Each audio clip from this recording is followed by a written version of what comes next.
How's it going, my friends? Back with another video today. There are a lot of great responses to that last video, which is awesome. My goal is to put out stuff that's useful to you guys, so if it helps, makes me happy. Today I want to talk about something that I was heavily thinking about this morning when I woke up.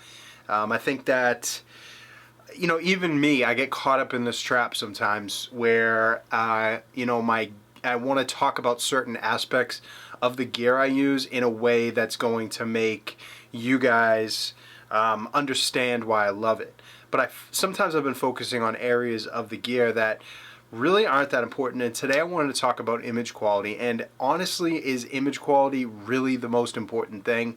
Is it even really a topic that we should be harping on and discussing? Because I believe that image quality is injected into the conversation by the camera companies a lot and other people in an attempt to take your mind off of what really is going to make a good photograph and make you a better photographer, okay, which is feeling in your images and connection. So image quality, you can understand because it's a lot easier if a camera company is trying to sell you something. They're trying to sell you a new lens or a body or something like that. They're never ever gonna be able to tell you that you're gonna be able to make an image with more connection or more purpose or more depth or feeling. They're only going to be able to focus on something that they can actually sell to you, because they can't sell you those things. The essence of a great photograph is unable to be given from somebody to somebody else through a camera or through a piece of gear, a lens, something like that. But they can deliver to you edge-to-edge sharpness. They can deliver to you, color rendition, or let's say micro contrast or 3D pop or whatever you want to call it. They can give you those things, but they cannot give you the thing that's the most important, which is the connection. They cannot give you the motivation to go out there and put yourself into situations that are going to create, opportunities for great images. Conflict zones, people with highly emotionally charged, scenarios, weddings, tragic situations. I remember I photographed, I went to Ferguson, Missouri. I think it was back in 2016. That was the Ferguson rides that were happening, and I went there, and there were just endless, unbelievable opportunities for photography because I put myself in that situation. And that's what I'm trying to say to you guys. Is image quality really that important? I mean, to a point, yes it is, but these cameras nowadays and these lenses are producing things that are so far beyond what we need that we're getting drawn into these conversations by, camera companies and other people. And there's nothing inherently wrong with a camera company trying to market itself, but you just need to understand that they're trying to market to you based on something that they can try and sell you. It's not something that's actually going to improve yourself as a photographer, make you make your images come out better. And people who focus on this stuff, they harp on the image quality, they harp on the edge-to-edge sharpness, they harp on the color rendition, they harp on this lens is the newest and the sharpest and all that stuff.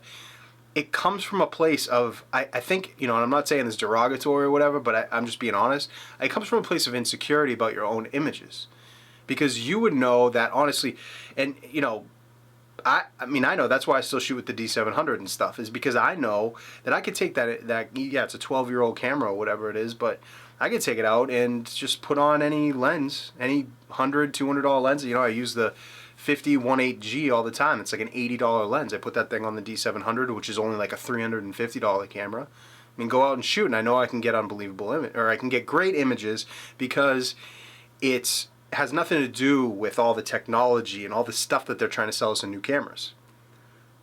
Yes, it helps. The reason I use modern mirrorless cameras, the Z6, is because the ergonomics, the ruggedness, the way it fits in my hand, the face tracking, the autofocus features and stuff like that, like XQD. There's other technical things besides the image quality that are much more important to me and why I stepped up from a DSLR.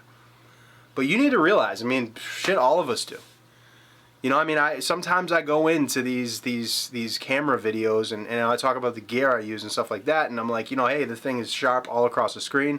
You know, go back to some of my videos. I say that. And I'm just reporting back to you guys what I find. But I want to make sure that you guys know that the most important thing is not image quality.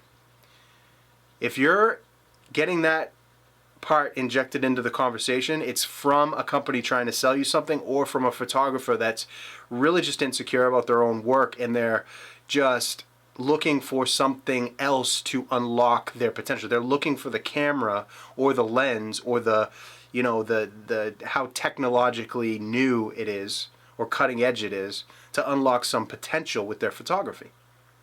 It's never going to happen. Just because you have the newest, most complex gear, it doesn't mean that it's going to deliver the best results. Okay, that's basically what I'm trying to get to you. And the image quality coming out of these new cameras are phenomenal. They're great. And when these new cameras with great image quality and new features are placed in the hands of a photographer that already is in touch with their vision and what they're trying to do, and they have some skills and talent, then, you know, it's a good marriage. But in and of itself, if you're trying to buy the newest lens or the newest body thinking that it's going to make your photography step up and, you know, unlock some type of potential, it's not going to happen. It's just not. What you need to focus on first is finding out how you can create depth, emotion, connection in your images, and start shooting the stuff that's true to you and make you, you know, the stuff that honestly drives you. You know, if you could go do anything, you had $1 billion in the bank, it's such a cheesy analogy or question, but like, what would you do? What would you shoot? Obviously you'd be a photographer, you know. I mean, I do it. I don't do it because I get paid to do it. I do it because I love it. But if somebody gave me $1 billion, you know, I'd shoot the same stuff that I shoot. I'd still shoot weddings because it's an emotional situation. I love it. I love working with people and all the candid moments that pop up and all the stuff you can't plan for and the craziness and the chaos and running around. I love that stuff. I find creativity. So because I know that I'm shooting what I love, because I know what to look for, because I'm involved in the scenarios, I'm really placing myself honestly in the situations, I know that I'm going to create good work. And same for you. That's where you start. You go towards your inner compass, where it's bringing you. You start to go towards those things, and honestly, you start to develop your own style and your own interest. But if you're just starting off, or you're like, you know, 1 or 2 years into photography, you know, I get a ton of messages from people being like, you know, what camera should I buy? I have these 3 options, and I need your help to tell me what to get. And guys, I totally appreciate and I respect the fact that you guys are asking me this stuff, and I'm not putting you down if you've sent me one of those messages. But I always say the same thing. Go to the store, put the camera in your hand, see what feels the best. Because they're all good nowadays. You really just can't buy a bad camera. Anybody who's talking about this camera sucks compared to this or don't buy, it's stupid. It's a stupid conversation. Stupid conversation, because all the cameras now are unbelievably good. They all can produce great images. So I always tell the same thing. It's like, I love the Z6. I love the Z50. I love the D700. These are just cameras that feel comfortable to me. That's why I talk about them. That's why I use them. I just love them. That doesn't mean that everybody needs to use the camera or that you're not going to find something else that speaks to you more. Don't worry about image quality, guys. Okay? Don't worry about image quality. I've seen blurry images that grip you. I've seen grainy images that grip you. I've seen overexposed ones, underexposed. It doesn't matter about the image quality nowadays. We're so far past that. What matters is the actual connection to the photo. Feeling over IQ. Okay, guys? That's what I wanted to say this morning. Is a little bit of a rant. But, you know, like I said in my last video, I'm always going to talk when I feel compelled to talk. If I don't, I won't make a video. But this morning I did, so hopefully you guys enjoyed it. Take it easy, my friends.